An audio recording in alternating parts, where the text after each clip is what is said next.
Good evening, my friends, and thank you for joining me on a live broadcast for our bi-weekly meditations and Dharma talk. Today is July 13th, 2020, and it is about 6 p.m., a couple of minutes after 6 p.m. Central Time, and I thank you for joining. Let's begin with a mindful meditation to help relax ourselves after a busy day. If we can just close our eyes briefly, relax. We can inhale.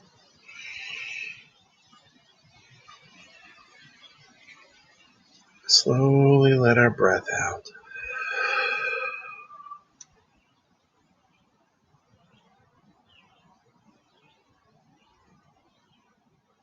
Inhale.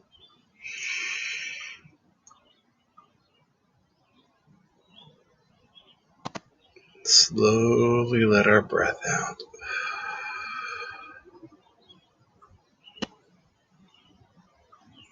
Inhale.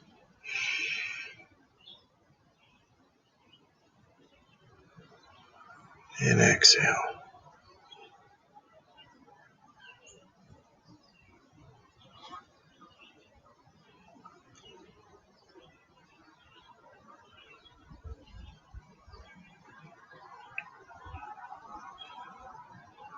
Let's begin by just softening our thoughts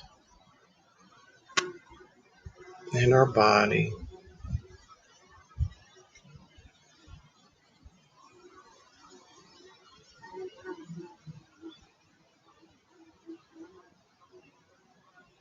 Relaxing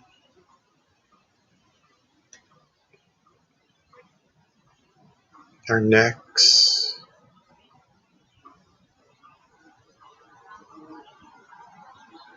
our shoulders, our backs.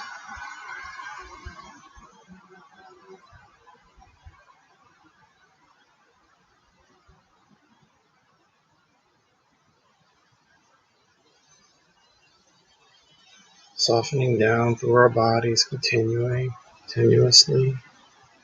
Our lungs and our heart, our chest, our stomach.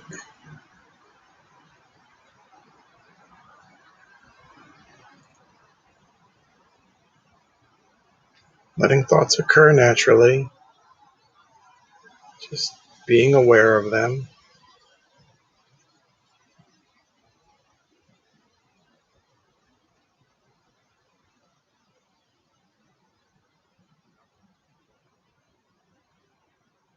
Continue moving down with the relaxation through our hips and buttocks.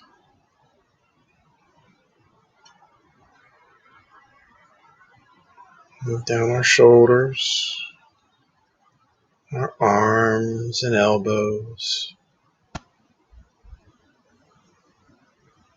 our forearms, our wrists, tops of our hands, our palms, our fingers from the base of the joints all the way to our fingertips.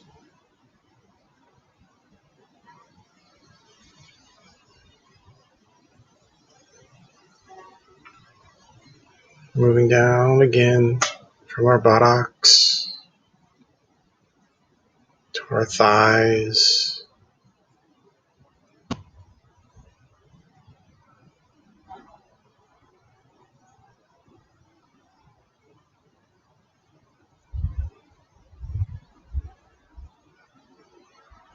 our knees, to our shins and calves,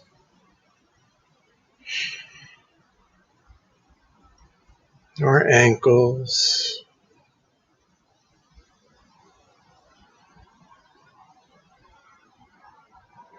tops of our feet to our heels,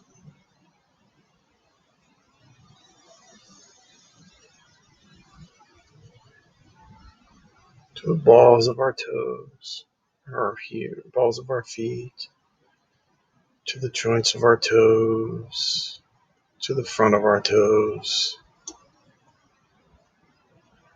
and to our toenails. Just a relaxation. Again, any thoughts that arise are normal. Just let them pass. Our friends, they've come to say hi, and then they leave, returning to our breath, maintaining our balance.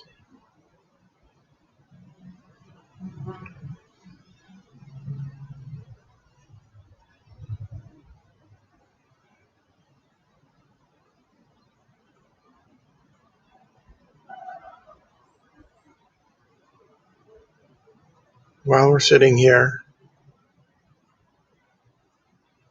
think about a time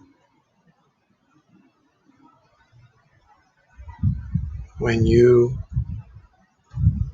were in a sense of distress, a sense of uneasiness about you.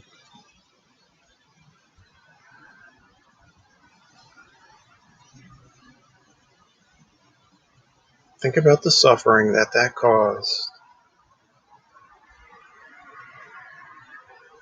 You don't have to relive the whole experience if it's too disturbing. Just remember the feelings that it gave you. Could have been an argument with a family member, disagreement at work,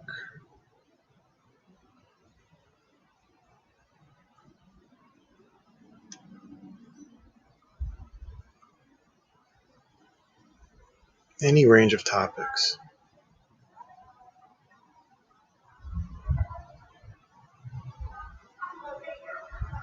Think about how now you may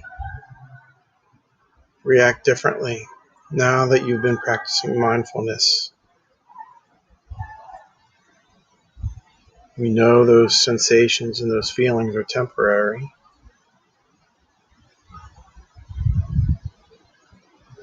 And that oftentimes disagreements arrive because of not fully communicating.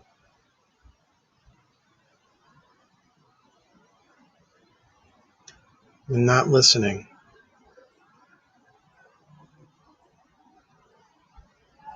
to what the other may have to say.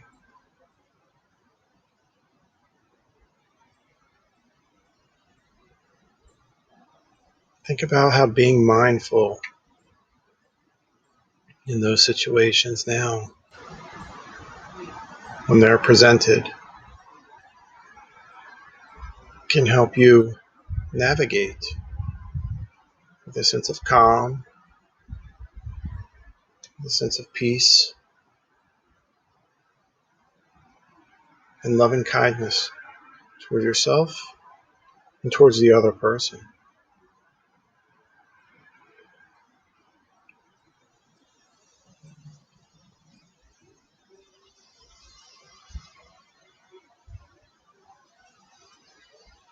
Knowing the mindfulness and the meditation that comes with it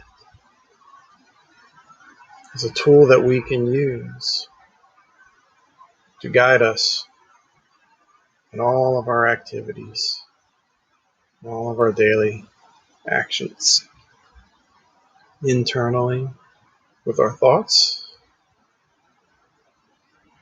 and externally with our dealings with others.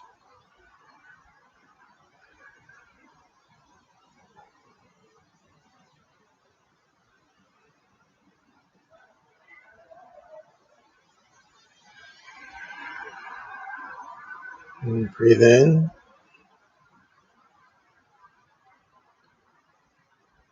and then exhale.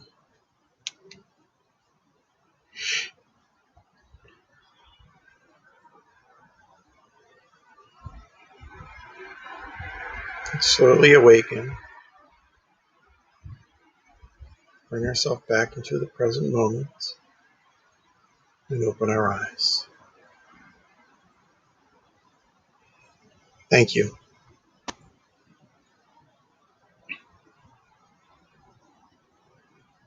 To go along with that meditation of how mindfulness and meditation itself, how we are non-judgmentally aware, and how that guides our actions. I'd like to relate to you the story of the Buddha with his head disciple, I should say, Anand.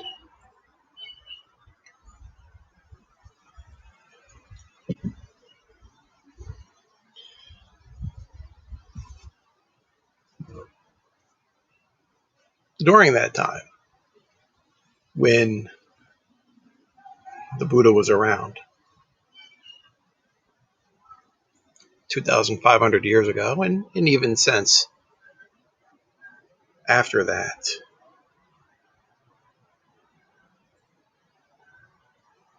the monks were allowed to stay in someone's residence for up to 2 days. So as not to burden the person who's letting them stay there, right? Their host. That's the word I was looking for, their host. So not to burden their host. Imagine, 2 or 3 or 4, or even just one person showing up sometimes, maybe unannounced, maybe expected or not, and then just staying with them. And so during the non-monsoon seasons, 2 days is what the Buddha would allow the monks to stay at any one person's residence. During the monsoon season, he would let them stay as long as was appropriate at one person's residence, because it was unsafe, for the monks to travel during the monsoon seasons.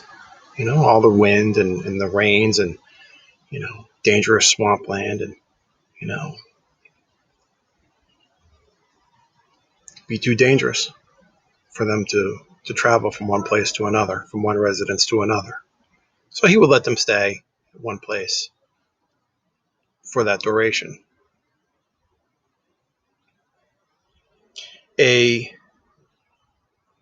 prostitute offered Anand, come stay with me.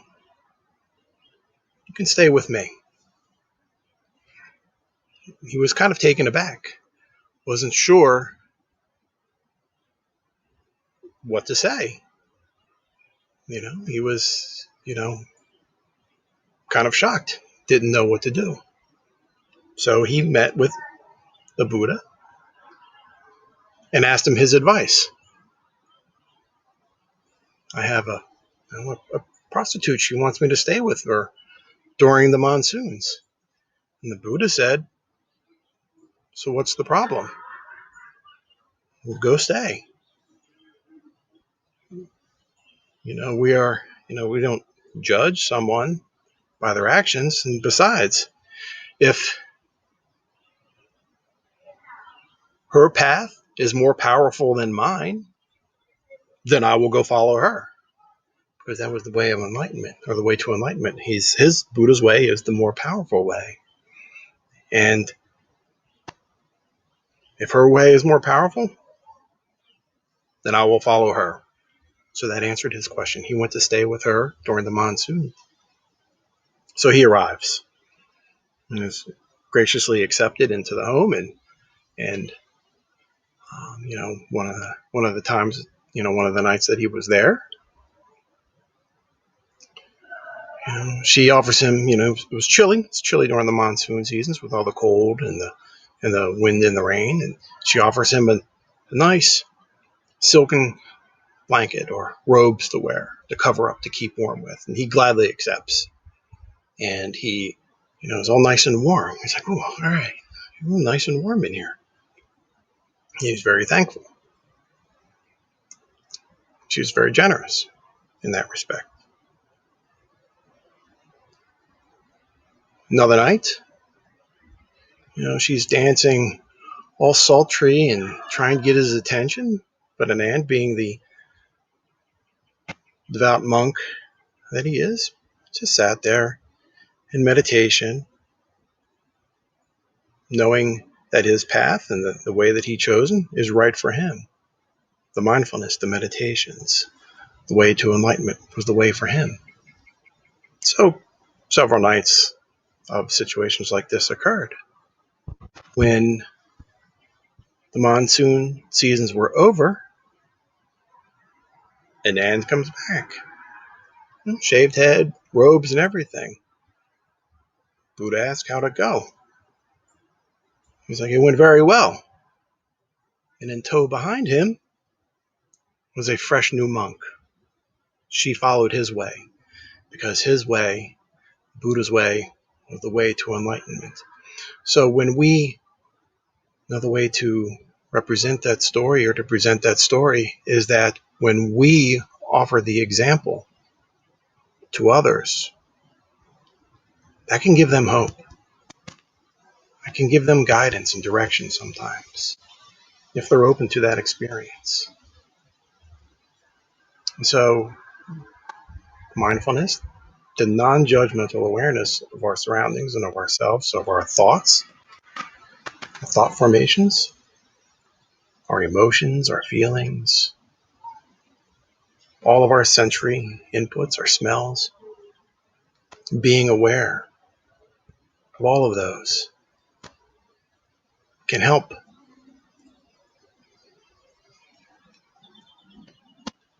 make us the example to someone who may need it and help guide them as well. So that's my story for our followers today. And I appreciate your time and your continued effort in joining me on these bi-weekly sessions. And I appreciate all of your efforts in your communications. Feel free to reach out at me, or to me, I should say. Feel free to reach out to me at your leisure. I respond to all emails and messages and so forth. And one thing I'd like to promote is the end of September, we will be having a silent retreat. A silent retreat at our center in Brainerd, Minnesota. Space is limited, right? Because we are practicing social distancing. And we hope to see you there. There's more information on our website. Until next time, thank you all for coming. Namaste.